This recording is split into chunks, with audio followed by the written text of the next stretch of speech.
Hi guys, this is the Quantum Energy Oracle deck and this is the teacher card. Right now I'm in the student mode and I'm trying to learn some spreads. This one's called the interview. So we're going to take 6 cards and see what we can figure out if we were to be doing an interview. So here we go. All right, 1, 2, 3, 4, 5, 6.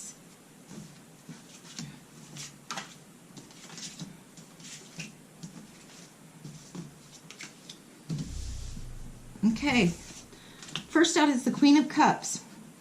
Describe yourself. She would say that she is older, more mature.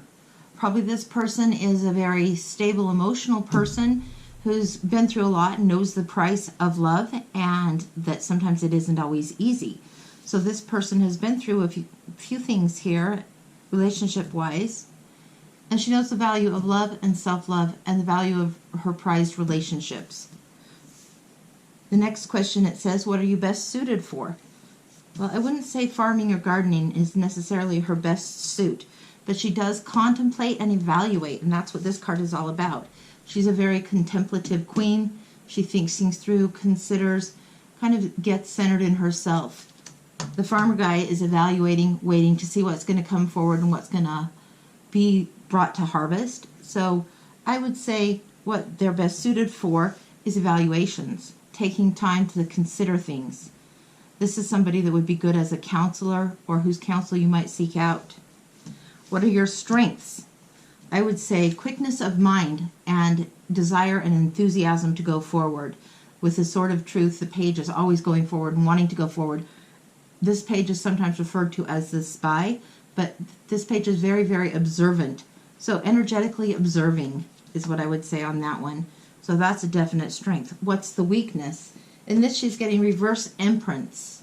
The reverse empress, I would say, is perhaps when the creativity comes to a standstill or when there's a delay, perhaps lingering a little long in what she's considering. How to work best with others. She gets the 7 of Cups.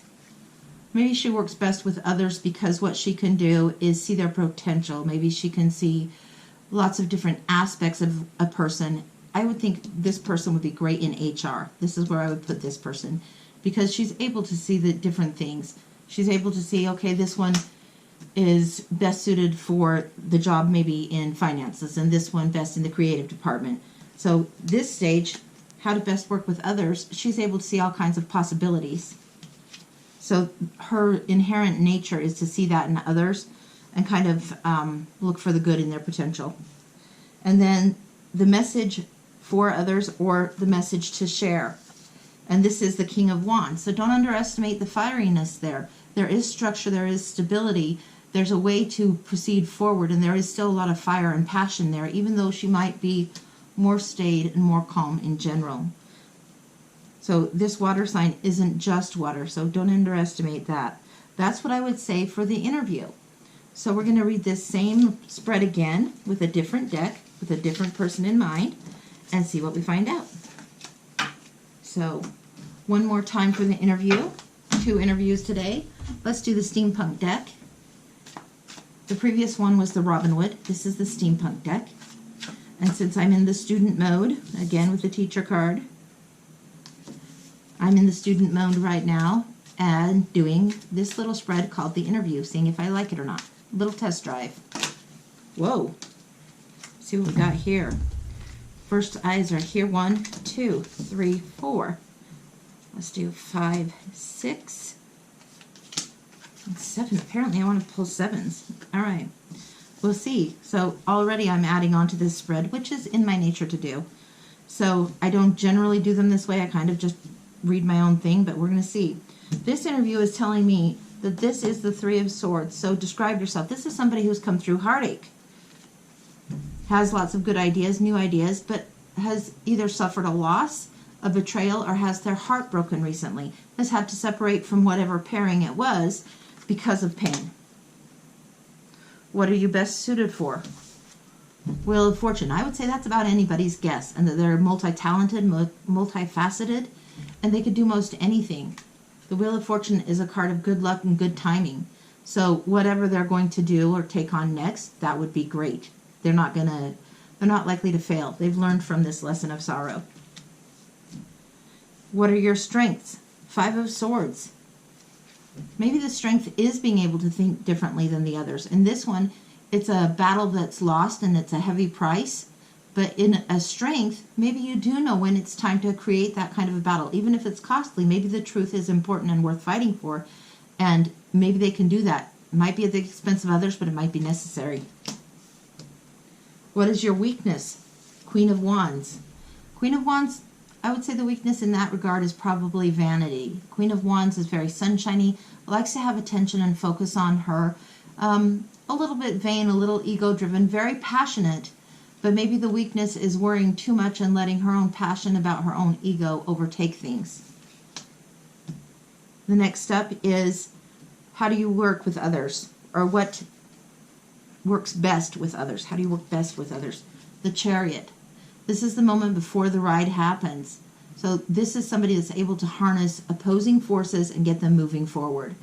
So if this person is thinking beforehand, all of this is about thoughts beforehand, heartache, thoughts, separation, separated by costly fights, arguments, different thoughts. This person's going to think carefully. There is a lot of fiery temperament in this person, but I think that they're able to get their point across and drive their point across really well. At the expense of what? I don't know. This Queen of Wands and this makes me kind of wonder. And then the message for others is the Moon. This is a turbulent time. So in this interview, this person isn't quite as steady and stable as maybe we would hope they are, or things around them might be a little bit mucking up the works for them. Down the road is the Nine of Cups. This came out separately as an additional card. Maybe this is the objective. Maybe this is where they want to get to. So this is kind of their goal. If I were to look at this and take another oracle card to get some kind of insight to the spread, I'd do something along these lines. It says status quo. Maybe they're just in recovery. The sun is coming out. Things are improving, but maybe they're in recovery right now. So if this is applying to you, I would say just keep plugging away. Things are going to be all right. You've had your time for tears. You're moving on to new things. You're figuring out how to harness those thoughts and those opinions and that passion and get that all balanced together to move you forward. So hang in there. All right, that's what I've got for this one. Thanks.